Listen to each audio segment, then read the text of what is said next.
Tinkering on the daily driver Caprice. We're gonna do a headlight upgrade. So we've got some Bi-LED projectors from my boy Semih. We've got IPFracing extended little caps for headlights. We've got some Amazon UH7s for the high beams. And then Chuck Hunter sent me these metal bumper brackets, so I'll tighten up the end gap on those. So I'm doing everything all at once. Get those installed. Should be a pretty decent headlight upgrade on this thing.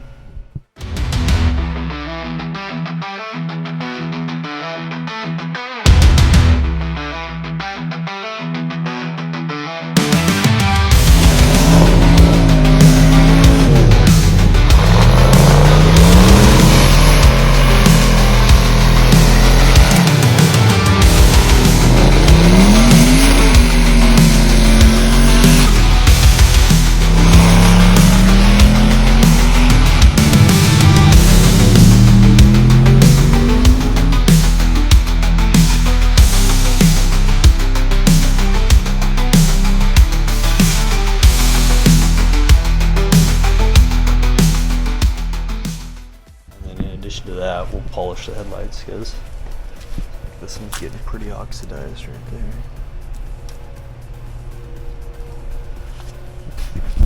But this is for all 11 to 17 Caprices, and they're known for having pretty poor light output because the reflective portion of the projector gets all roasted in there, and so it doesn't matter how bright of a bulb you put in there, your output just kind of goes to So we're going to yank off the front bumper, then we'll yank off the headlights, do the projector swap, do all the wiring for that, polish them, and then jam it all back together. And then hopefully tonight I can do a comparison from the old to the new. First thing we're going to do is going to pop all these clips out right here. So I use a flathead and then one of these guys right here to pop out those clips.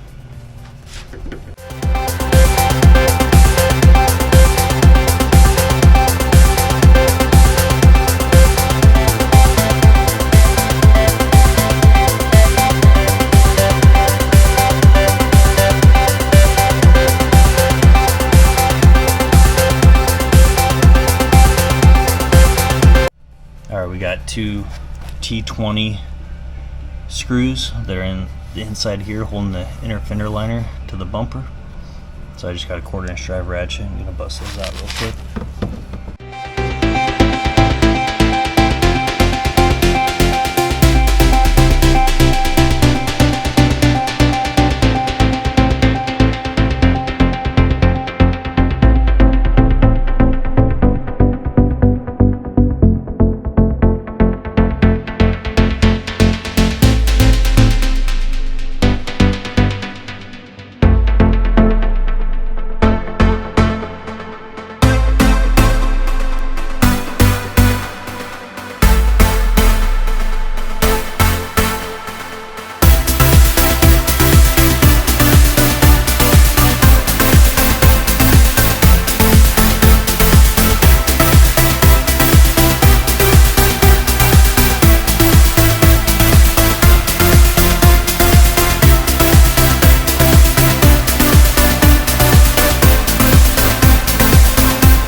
Alright, then you got two T20s that are at the base of the wheel well, right in front of the tire, right there and there.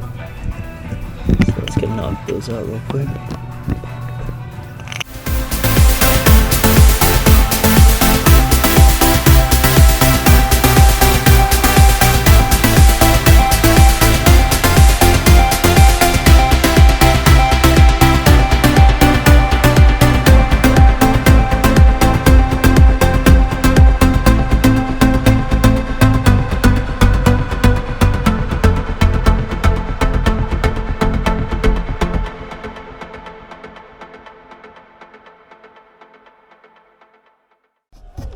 And then we'll do the other side.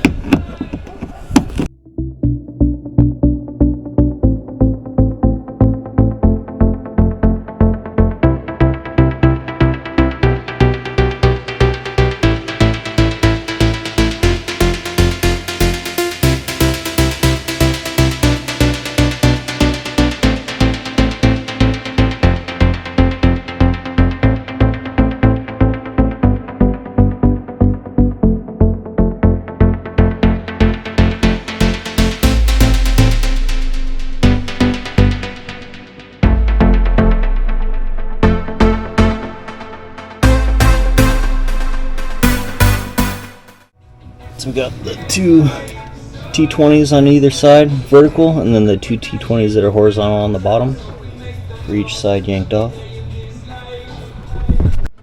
Alright, then down below there's bumper to splash guard bolts. They're 7mm, so I'll try and find a good angle. Get on those guys. This one right there. Alright, here's the 7mm that's on the bumper to the splash guard. There's gonna be 4 of these screws too. They're pretty easy to pop out though.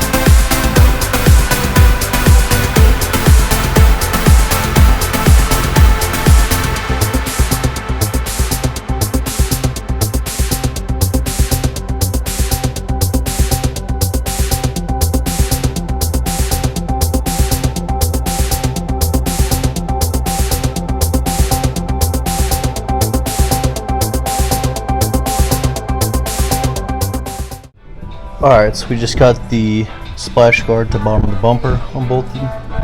So there's 2 more 13mm that are splash guard to subframe bolts. So we'll go under the car and I'll show you those. See if we can find them.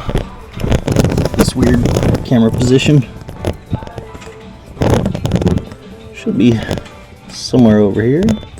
That's a 13mm, again with the 1/4" drive socket. All this stuff is in there super tight.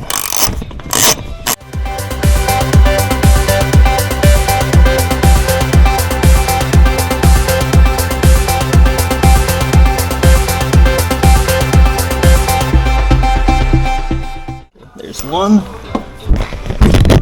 and the other is going to be right around here.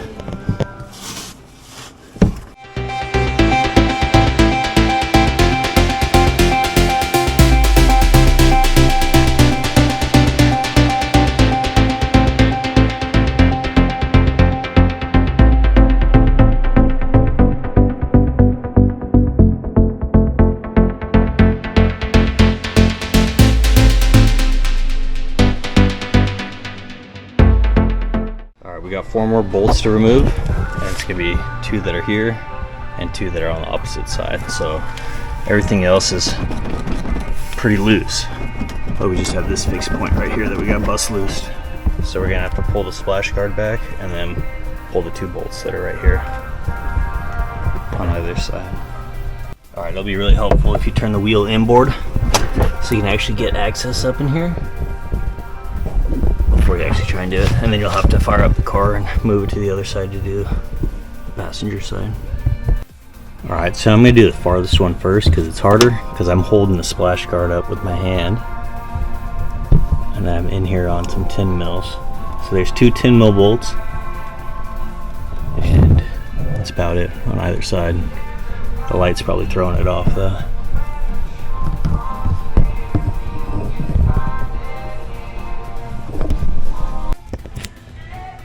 So we got the 2 10mm bolts out that are up in here. They're probably really hard to see.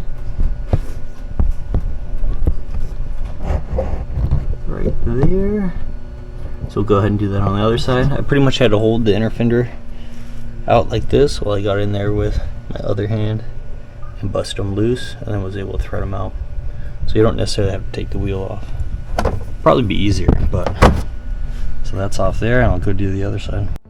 Alright, here's the other side. You can see I got the inner fender kind of pushed back with my hand. And I'm working this guy loose right here.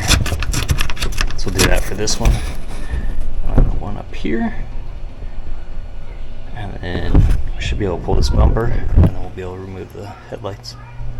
So with those 4 bolts off, the bumper should be removable now.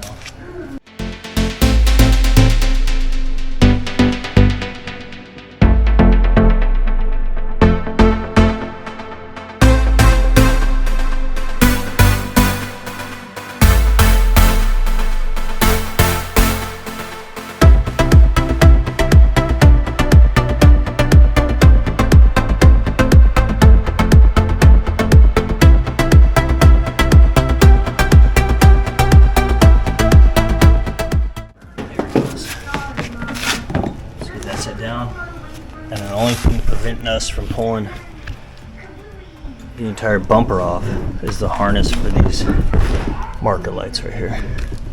So they daisy chain off of one, go all the way down to the other side. So we can unplug it right here.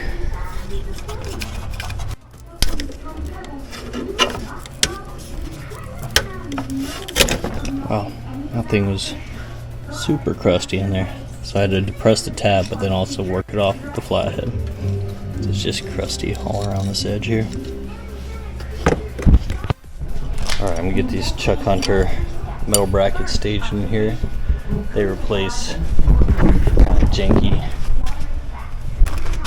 setup that they have on the factory that's prone for breakage.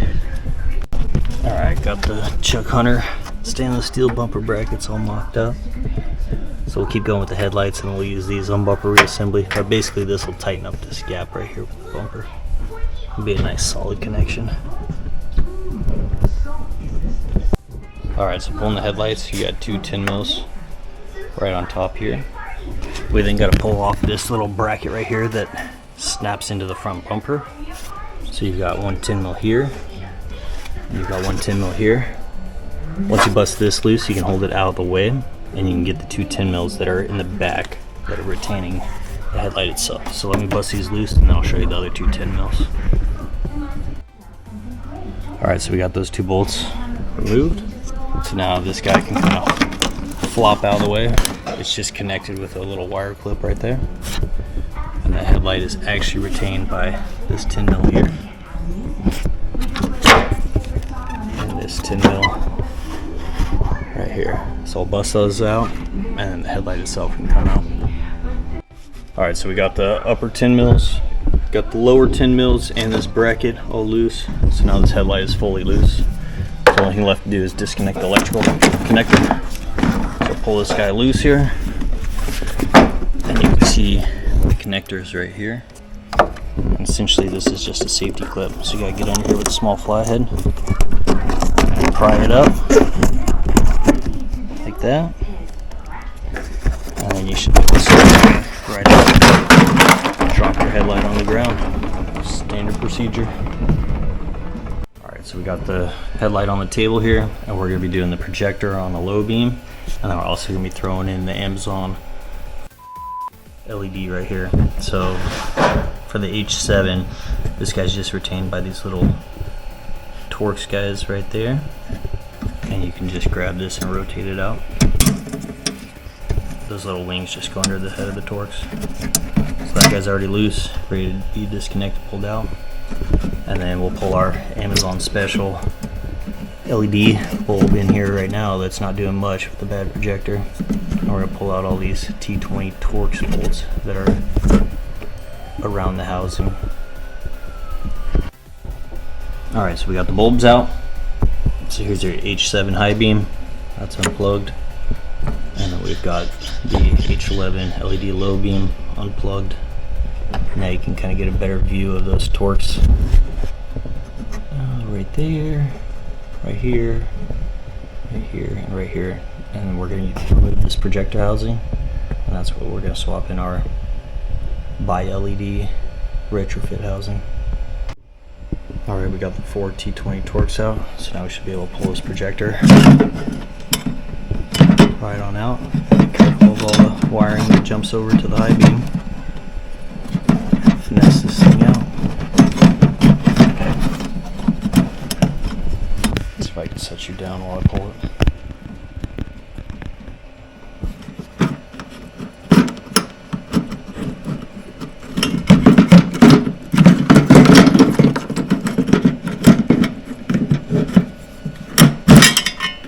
There you go.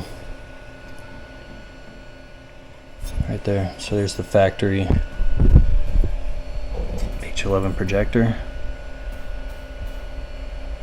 It's kind of garbage. Alright, so here's the Amazon H7 high beam. Give you these little gloves so that you don't get your hand oils all on it. Or you go ahead and install it in here and get that thing pre-staged. You got this janky little clip that you have to include, so make sure you get that in the right orientation on here. Alright, that's an H7 installed. We are going to have to pull that plug again for the wiring for the Bi-LED low beam, but I used that to help get the twist in on those T20 shoulders right there so that I could actually get it installed. And then I went back and I snugged those guys down just to make sure that they're fully tight. So now onto the projector install. Alright, I got the new projector just kind of roughed into place here. I still have to line up with the bolt holes, but Semih sent me some longer hardware. These are T15 versus the original T20s. So I'll get those lined up, get them jammed in. Alright, so I got the 4 bolts started. The bottom 2 you can fully see. The top 2 is where you gotta be extra careful. You run those down just until they're snug. And that's because of this offset bracket here, this adapter bracket. So see that space right there? Let's see if I can do it on video.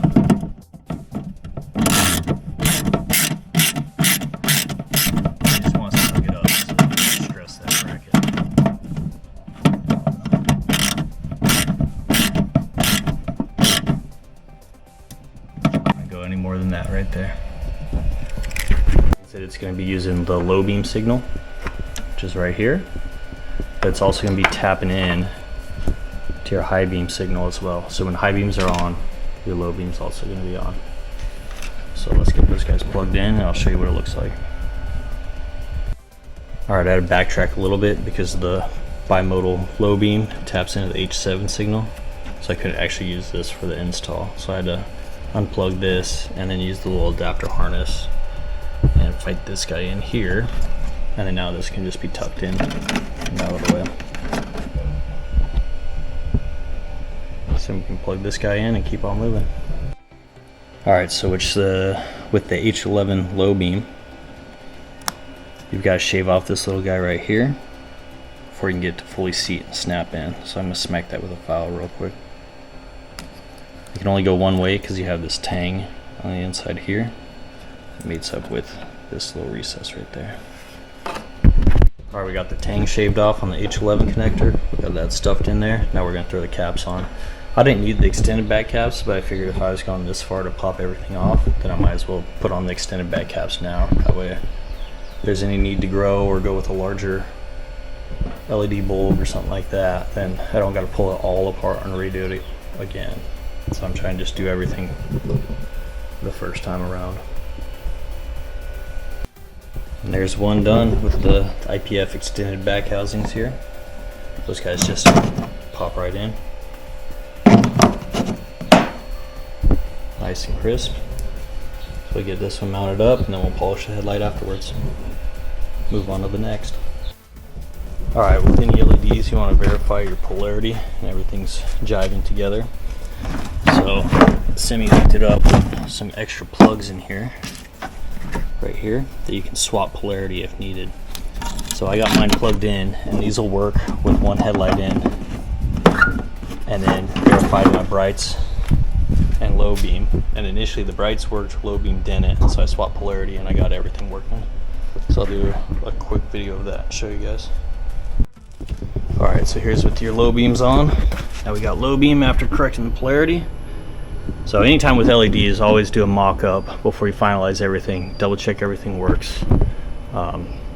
LEDs in particular are polarity dependent. And then I'll show you what the high beams look like. So since these are Bi-LED units, that means that the low beam doesn't go out when the high beam turns on. You got both of them there. So that should be equivalent to the surface of the sun. So with that, I'll wrap up the second side, get them both jammed in, not bore you with doing the same work over and over again. And then we'll get in the car, wait for it to get dark. We'll try and do a little drive around video and see if we can notice a difference. Let's go. Alright, so we got the headlights reinstalled. Those are the 4 10 mils. And then also the other 2 10 mils for the little bumper clip bracket on either side. So now I'm going to roll into polishing of these headlights because you can see the oxidation here. So we're going to try and knock that out.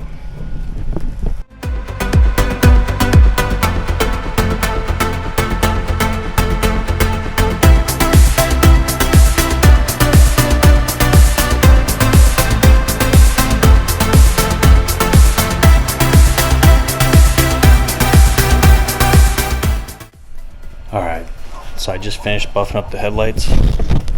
Got most of the oxidation out of them. Still some imperfections and everything, but quite improved. And so the process that I did was I got this cheapy Armor All headlight restoration wipes, and it's got some wipes that remove the yellow oxidation, and then some like UV protectant wipe afterwards. So I used the wipe to remove all the oxidation, and then I got the buffer out and hit it with the Chemical Guys headlight restorer, and then cleaned it all up real good, and then hit it with the Armor All's little UV protectant afterwards. So hopefully that kind of two-stage process will make it last longer.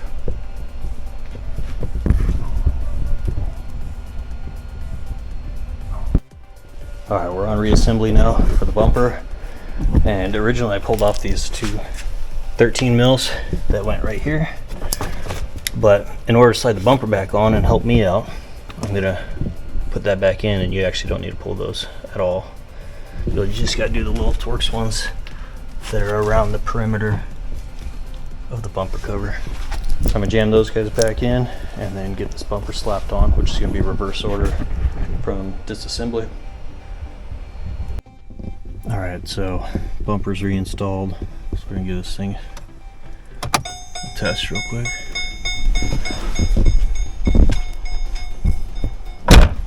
Camera's probably washed out, but it's got a pretty decent cutoff line there.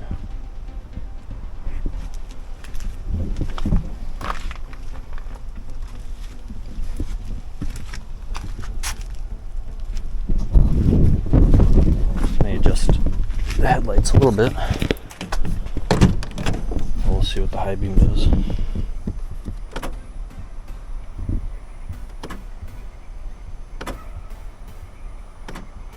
I don't think the camera really does it justice, just because it auto adjusts for the brightness.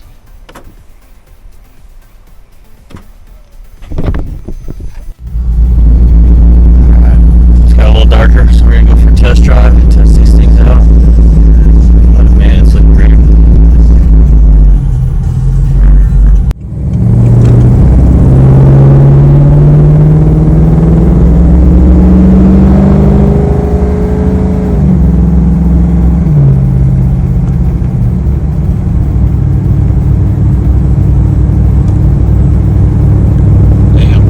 Done from doing our little test drive, and the brightness and the light output is insane compared to what it was before.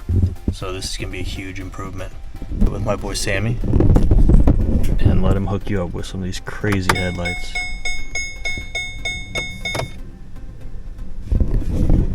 Alright, we'll see you in the next one.